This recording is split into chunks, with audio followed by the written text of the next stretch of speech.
Sun Business, les dirigeants et les entrepreneurs du territoire ont la parole. Clément Lessort. Voilà, bonjour à toutes et à tous, ravi de vous retrouver pour ce nouveau numéro de Sun Business. Vous le savez maintenant, dans des conditions techniques un peu particulières, donc à distance toujours de mes invités. Cette chronique pour continuer de vous parler chaque semaine de votre économie et de votre territoire, en le faisant bien sûr et en recevant les décideurs et les dirigeants du territoire. Paul Jantot, bonjour. Bonjour. Merci d'avoir accepté mon invitation. Vous êtes vice-président du Conseil régional des Pays de la Loire, président de la commission en charge des entreprises, de l'innovation et de l'international parmi vos attributions. Paul Jantot, 1,9% de la population de notre territoire qui a été touchée par le coronavirus. C'est ce qui ressort de cette étude publiée par l'Institut Pasteur il y a quelques jours.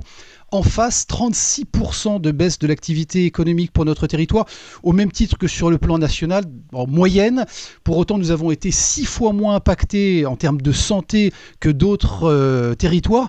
Est-ce que, selon vous, la région des Pays de la Loire a été confinée de manière disproportionnée et trop longtemps confinée? Je pense que dès le début de la pandémie, il était difficile de savoir quels étaient le nombre de Français touchés.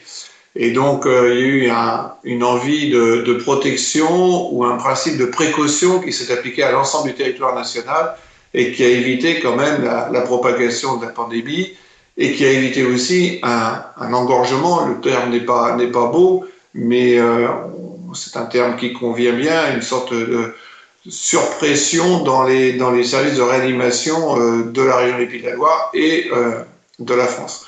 Donc, ce principe de précaution, effectivement, avec le recul, on peut le remettre en cause, mais je crois que lorsque la décision a été prise par le gouvernement, c'était une décision sage. Alors après, effectivement, les Ligériens ont sans doute très bien respecté les mesures de confinement et les gestes barrières, ce qui se prouve dans les chiffres, très peu de personnes finalement infectées dans notre région. Aujourd'hui, il faut relancer la mécanique économique ligérienne qui a été complètement stoppée durant ce confinement, alors que nous sommes une région très dynamique. On avait les meilleurs chiffres en termes de dynamisme économique au niveau national auparavant, avant cette crise, avant cette pandémie. Et donc maintenant, l'enjeu, c'est de sauvegarder nos entreprises, d'aider les entreprises à passer ce cap et puis de les aider à rebondir, évidemment, à repartir de l'avant. Paul Jantot, des Pays de la Loire qui d'ordinaire sont cités comme les bons élèves sur le plan du chômage et qui ont vu flamber les nouvelles inscriptions à Pôle emploi notamment. En mars, plus 9,6%, juste après la Bretagne qui a été le plus affectée. Est-ce qu'il y aura des conséquences? Parce que, évidemment, c'est en lien direct avec le chômage partiel, mais est-ce qu'il y aura des conséquences long terme pour l'emploi sur notre territoire? Je pense que les choses sont assez variées en fonction des filières. Assez diverses. Il y a des filières, à mon avis, qui vont repartir assez vite. Je pense que la consommation des ménages peut repartir assez rapidement. On le voit déjà avec des files d'attente devant certains magasins de vêtements, de chaussures, tout ce qui est consommation, j'allais dire, de tous les jours et qui n'a pas pu être faite pendant le confinement. Je pense que ces filières-là vont repartir assez rapidement. On a évidemment des problématiques plus lourdes pour certains secteurs industriels. Je pense notamment à tout ce qui tourne autour de l'automobile, même si nous n'avons pas de grands constructeurs automobiles dans la région des Pays de la Loire. L'automobile, avec ses sous-traitants, représente environ 35 000 emplois dans la région des Pays de la Loire. Donc là, ça va être sans doute un peu plus long pour repartir, même si les constructeurs aujourd'hui font beaucoup d'efforts avec des primes, avec des remises, etc. Il n'empêche que ça sera sans doute un peu plus difficile. Et puis enfin, un secteur qui va être durement impacté, sans doute, pour de longs mois, c'est l'aéronautique, puisque l'on voit que les avions ne volent plus, ou très peu, et que, évidemment, le grand donneur d'ordre, le grand constructeur que nous avons dans la région, c'est Airbus, avec 6 000 emplois directs, mais derrière, Airbus tire plus de 22 000 emplois dans les sous-traitants de rang 1, de rang 2, de rang 3. Donc cette filière-là risque d'être impactée assez longuement. Donc c'est aussi notre rôle que d'accompagner la filière aéronautique, notamment, et pas que celle-ci bien sûr, mais d'accompagner la filière aéronautique dans les mois qui viennent pour faire en sorte qu'on puisse garder à la fois ce tissu économique, mais aussi ces compétences très rares et très fortes dans notre région des Pays de la Loire. comment justement concrètement, Paul Janto, vous allez aider l'ensemble de ces sous-traitants ou de ces co-traitants, toute cette chaîne de valeur qui n'a aucune perspective de reprise avec des plans de charge extrêmement réduits? Alors effectivement, les plans de charge sont réduits puisque Airbus, pour le moment, a diminué son activité de 35 à 40%. Donc on peut imaginer que pour les sous-traitants, c'est une grosse baisse d'activité. Donc les responsables d'Airbus au niveau national sont en train de traiter avec le gouvernement pour imaginer un plan de soutien à la filière aéronautique dans son ensemble. Nous, on va regarder comment ce plan se décline et on regardera évidemment comment la région peut intervenir de façon complémentaire à ce qui se fait au niveau de l'État pour permettre à ces entreprises de passer le cap. Nous avons déjà des outils à disposition. Nous avons des outils comme Pays de la Loire Redéploiement, comme Pays de la Loire Rebond, etc., qui permettent aux entreprises de trouver auprès de la région un certain nombre de réponses. Mais s'il le faut, nous créerons ou nous améliorerons certains dispositifs pour faire en sorte que pour renforcer le capital de ces entreprises, pour les aider à passer ce cap difficile, afin que sur notre territoire, on garde les emplois et les compétences nécessaires à la construction d'avions ou de parties d'avions. Alors justement, on est en train de parler de reprise. Pour le plan de relance, de rebond, de reconstruction, quelles propositions concrètes vous allez annoncer dans les semaines à venir et notamment dans la session du mois de juillet pour sauver les entreprises de notre territoire ? Alors, au mois de juillet, nous allons faire quelques annonces parce que nous avons parlé de la filière aéronautique, mais je n'oublie pas évidemment toute la filière touristique qui est fortement impactée dans la région du Pays de la Loire. Je ne voudrais pas évidemment qu'on se méprenne sur mes propos. Il y a effectivement d'autres filières qui sont largement impactées. Et quand on parle tourisme, on parle hôtellerie, restauration, je n'oublie pas les bars et toutes les activités de loisirs qui gravitent autour de ces activités touristiques. Donc, il y a un certain nombre de secteurs autres que la filière aéronautique, malheureusement, qui sont très lourdement impactés. Donc, au mois de juillet, nous présenterons un certain nombre de briques d'un plan de relance, puisque nous voulons travailler avec l'ensemble de nos partenaires. Je pense notamment aux chambres consulaires, mais je pense aussi à des organisations représentatives de certaines filières, comme les personnes ou la French Fab ou la French Tech qui travaillent sur l'industrie du futur, comme l'UIMM, l'Union des industries métallurgiques, etc. Donc nous avons demandé à un certain nombre de partenaires de faire remonter aussi leurs suggestions, leurs réflexions, parce que ce que nous voulons, c'est un plan qui colle le plus possible aux réalités du terrain et aux problématiques des entreprises pour que nous, on puisse offrir des solutions très pragmatiques. Et donc, nous proposerons déjà dès le mois de juillet un certain nombre de briques de ce plan de relance. Et sans doute, nous construirons un plan de relance beaucoup plus global qui s'insérera aussi dans un plan de relance au niveau de l'État. Eh bien, nous proposerons ce plan sans doute à la session de septembre ou d'octobre prochain. Paul Janto, la région a créé le fonds résilience avec l'ensemble des collectivités et la Banque des territoires. Quand je dis l'ensemble des collectivités, ce sont bien sûr les départements et les grandes métropoles pour venir en aide aux petites entreprises et notamment les commerçants et les artisans et l'ensemble des TPE qui n'ont pas été accompagnés par les dispositifs du gouvernement.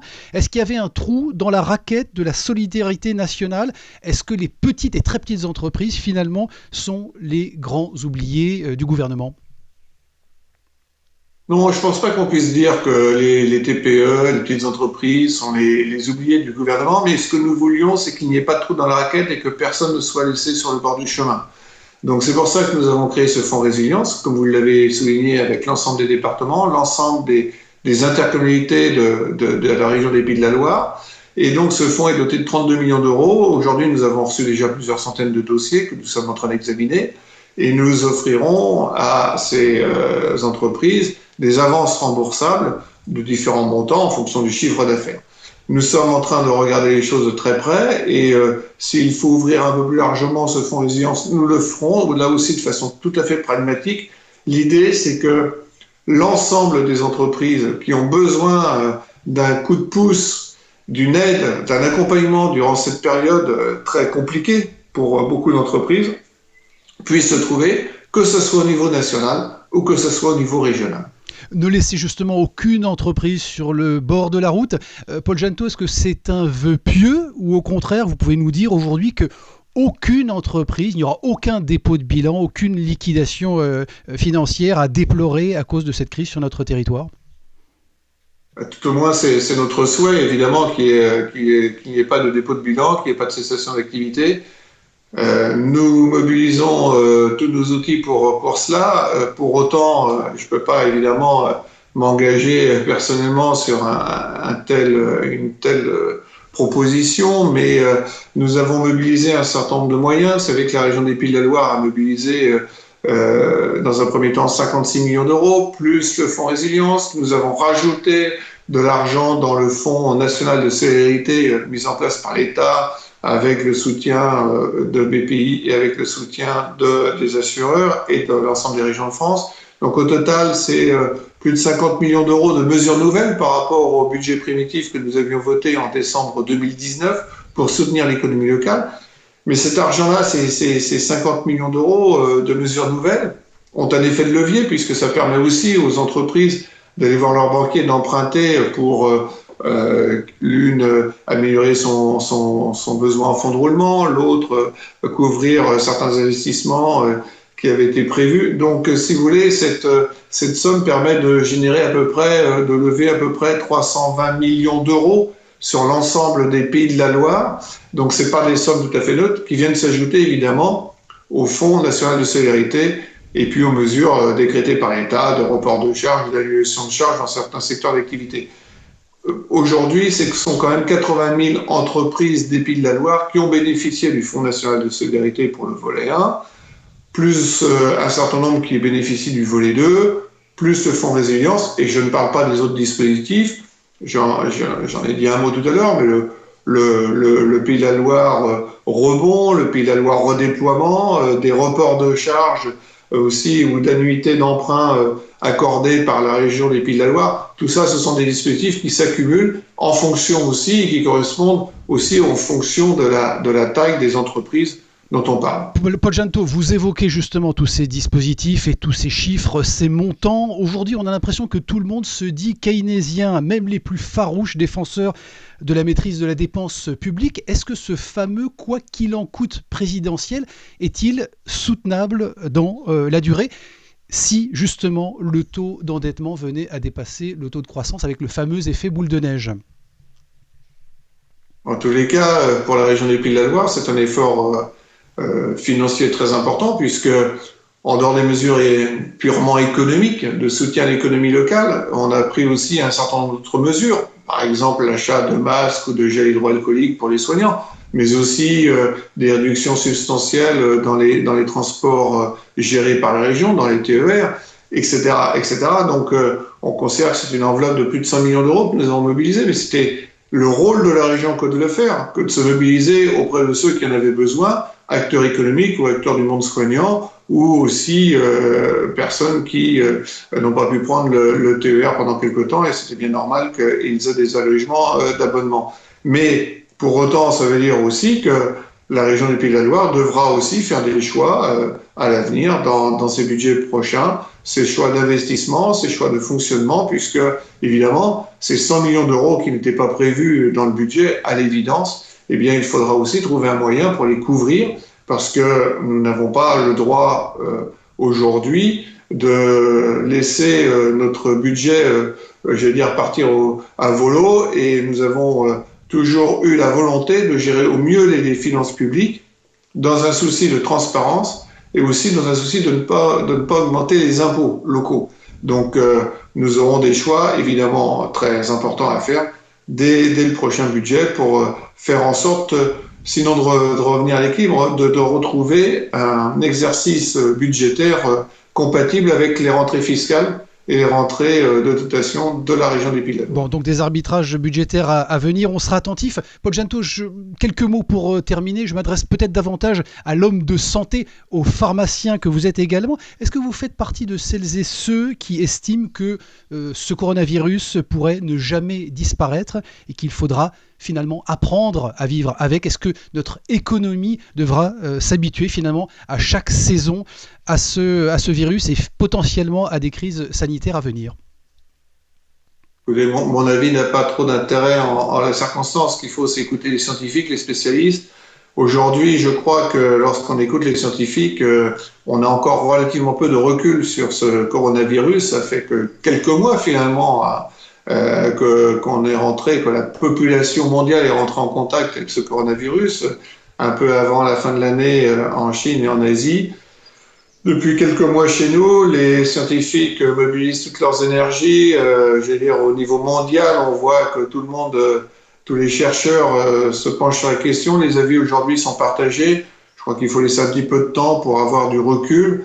Regardez, lorsque le sida malheureusement est apparu, il a fallu quand même plusieurs années pour décrire le génome du sida. Aujourd'hui, pour le coronavirus, il a fallu quelques semaines. Les choses vont beaucoup plus vite. Mais laissons quand même le temps aux scientifiques de nous faire part de leur expertise. Je me garderai bien de donner un avis sur cette question. Paul Jeannetot, merci pour vos propos. Je rappelle que vous êtes vice-président au Conseil régional des Pays de la Loire et président de la commission Entreprise, Innovation et International. Je vous rappelle quant à vous que vous retrouvez cette chronique sur les players et l'application MySun. Je vous donne rendez-vous mardi prochain à 12h30 pour un nouveau numéro de Sun Business. Merci pour votre fidélité à l'écoute du son unique.